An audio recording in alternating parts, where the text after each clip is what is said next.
You didn't run a marathon today. You didn't pull an all-nighter. You didn't even have a particularly hard day. Right now, your brain feels like it's running on 2%. Nobody around you seems to get it. They had the same kind of day. They're fine. So why aren't you? Here's what nobody ever told you. The reason you're exhausted has nothing to do with how hard you worked. It has everything to do with how your brain is built. And in the next few minutes, I'm going to show you something that will completely change the way you see yourself. Because the thing that's draining you, it's not a flaw. It's not anxiety. It's not laziness. It's not weakness. It's the exact same thing that makes you smarter than most people in the room. Stay with me. Because by the end of this, everything clicks. Before I give you the 8 reasons, I need to show you one thing first. Because if I don't, you're going to think I'm exaggerating. A few years ago, researchers did something nobody had done before. They surveyed 3,715 members of American Mensa, people in the top 2% of IQ in the entire country. They weren't looking for what made these people successful. They were looking for what was quietly destroying them. What they found stopped them cold. Highly intelligent people are up to 223 times more likely to suffer from mood disorders. They called it the hyperbrain, hyperbody theory. The idea is simple and devastating. The sharper your mind, the higher the biological cost of running it. Your brain isn't malfunctioning. It's doing exactly what it was built to do. It's just doing it at a price most people never have to pay. Now let me show you exactly how. 8 reasons, and I promise, by reason 3, you're going to feel very seen. Number 1, your brain never gets to clock out. Quick question. What do you think about in the shower? If your answer is soap, this video might not be for you. But if you're rewriting an email from Tuesday, rehearsing a conversation that hasn't happened yet, replaying something you said 3 weeks ago that still doesn't sit right, then you already know what I'm talking about. Researcher Penny and colleagues found that verbal intelligence directly predicts the severity of rumination. The sharper your reasoning, the more your brain rehearses, replays, and reanalyzes everything. You don't just think, you hyperthink.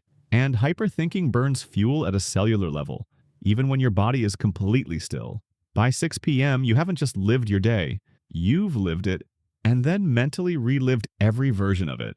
That's reason 1. Reason 2 is the one that hides in plain sight, disguised as a virtue. Number 2, perfectionism is costing you more than you know. Here's something nobody tells gifted kids. I'm being praised your whole life for being right is actually dangerous. Over time, your brain wires one very specific belief. My value equals my performance. Not good performance, flawless performance. And then the cycle begins. Set impossibly high standards. Overwork or freeze because the standard feels unreachable.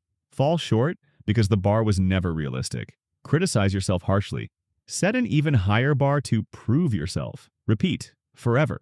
Perfectionism doesn't produce excellence. It produces paralysis, wearing the mask of ambition. The finish line keeps moving, and you keep running, exhausted, towards something you've decided you're not allowed to reach. Number 3, you feel everything at 10 times intensity. Here's something that might reframe the way you see yourself. Highly intelligent people don't just think differently, they feel differently. Our neuroscience shows gifted individuals have larger volume in key regions of the limbic system, the brain's emotional processing center, and stronger connectivity between those regions. This means everything runs through an emotional filter. They don't just notice injustice, they feel it personally. They don't just see someone's pain, they absorb it. They walk into a room and immediately sense the emotional undercurrents that most people never even notice. And this empathic intensity is a genuine gift, but it runs 24 hours a day. And then add this, they're usually the person everyone brings their problems to, the one who listens, the one who helps, the one who quietly feels responsible for fixing things that aren't even their problem. That's not just empathy, that's empathy drain. And it's one of the most invisible and exhausting things a person can carry. Number 4, every decision is a 12-variable equation. Quick test. How long did it take you to choose what to eat today? For most people, I know it's a 10-second decision. For a highly intelligent person, it's a 12-variable optimization problem. Nutritional balance, time, cost, what they had yesterday, goals, cleanup, running simultaneously, all demanding cognitive resources, and this plays out across every decision of the day. Big ones, small ones, career choices, whether to reply to a text now or later, seeing more paths, more consequences, more edge cases. It protects you from bad decisions, but it also creates decision fatigue that most people never experience. Your brain has been working overtime since the moment you woke up. Number 5, you carry a hidden social tax. Every single day, there's a kind of labor most highly intelligent people perform every single day, and almost nobody acknowledges it as labor, translating themselves, simplifying ideas that feel obvious to them so others can follow, suppressing intellectual energy because it makes the room uncomfortable, engaging patiently with arguments they can already see the flaws in, sitting through small talk that leads absolutely nowhere. This psychological code switching is invisible to everyone around them, but it is relentless, and it accumulates. It's not antisocial, it's exhausting to constantly translate yourself into a language the room will accept. Over years, this chronic self-shrinking creates a very specific kind of fatigue.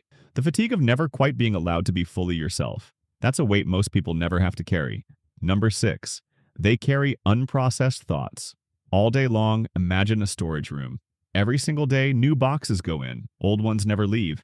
No one ever cleans it out. Now imagine you have to walk through that room all day, every day. You're not lifting the boxes. You're not doing anything with them. You're just aware they're there. That's what it feels like to be a highly intelligent person by 6 p.m. Smart minds generate a relentless internal stream. Observations, analyses, connections, unresolved questions, running in the background constantly. Without an outlet, a deep conversation, a journal, a creative project, these thoughts accumulate like clutter that never gets cleared.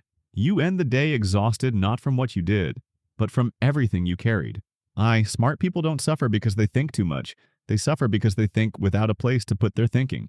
Number 7, context switching destroys deep focus. Here's something your calendar is doing to you that nobody talks about. Highly intelligent people don't just prefer deep, uninterrupted work. They neurologically need it. In that state, they produce their best thinking.